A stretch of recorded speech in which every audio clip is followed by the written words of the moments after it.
seorang gelandangan membuka sekaleng kola, dan pria di depannya tiba-tiba terjatuh. Ternyata, satu kakinya lenyap. Pria itu panik bukan main. Namun sebelum sempat memahami apa yang terjadi, satu tangannya juga ikut hilang. Detik berikutnya, pria itu mencoba minta tolong pada si gelandangan, tapi gelandangan itu hanya mundur ketakutan. Ternyata pria itu masuk ke dalam mesin penjual otomatis dan disegel selamanya oleh semacam penghalang. Kemudian di lantai muncul 2 koin merah yang berputar. Sementara mesin itu perlahan kembali ke bentuk semula. Gelandangan itu bernama Lee, penghuni tetap stasiun Guangnim. Hari itu, saat menyapu celah lantai untuk mencari uang yang terjatuh, ia menemukan beberapa koin, dan salah satunya adalah koin berwarna merah. Malam itu, Lee melihat sebuah mesin penjual otomatis yang belum pernah ia lihat sebelumnya. Minuman di dalamnya tidak memiliki merek. Lalu ia memasukkan koin merah tersebut, dan mesin pun mengeluarkan sekaleng minuman berwarna merah. Saat ia melihatnya, tiba-tiba terdengar suara di seberang. Ternyata seorang pemabuk yang muntah tak karuan. Kemudian Lee membuka kaleng itu dan meminumnya. Namun tidak ada minuman yang keluar.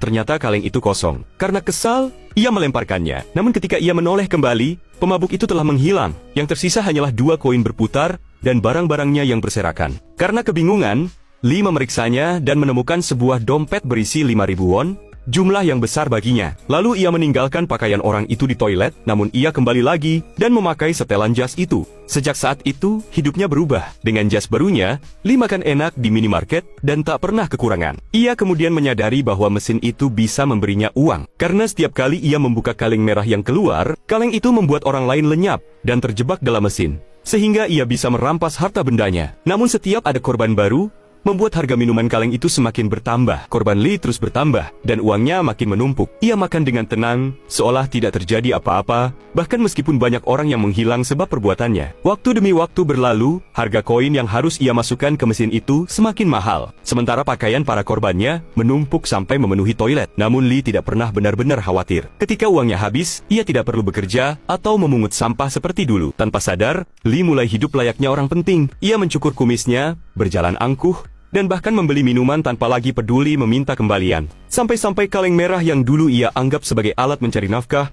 kini berubah menjadi alat pelampiasan amarah. Siapapun yang membuatnya marah, akan ia hilangkan begitu saja. Suatu malam, dalam keadaan mabuk, Lee kembali ke stasiun. Di seberang, ia melihat seorang gelandangan yang tampak sangat familiar. Saat diperhatikan lebih dekat, ia terkejut hingga muntah. Ternyata gelandangan itu adalah dirinya sendiri. Ia baru sadar bahwa ia terperangkap dalam lingkaran waktu. Ketika mencoba melarikan diri, tubuhnya justru tersedot ke dalam mesin penjual otomatis. Ia menggedor-gedor meminta tolong, namun stasiun yang sunyi tak menjawab. Mesin itu menelannya perlahan dan menjebaknya dalam kegelapan.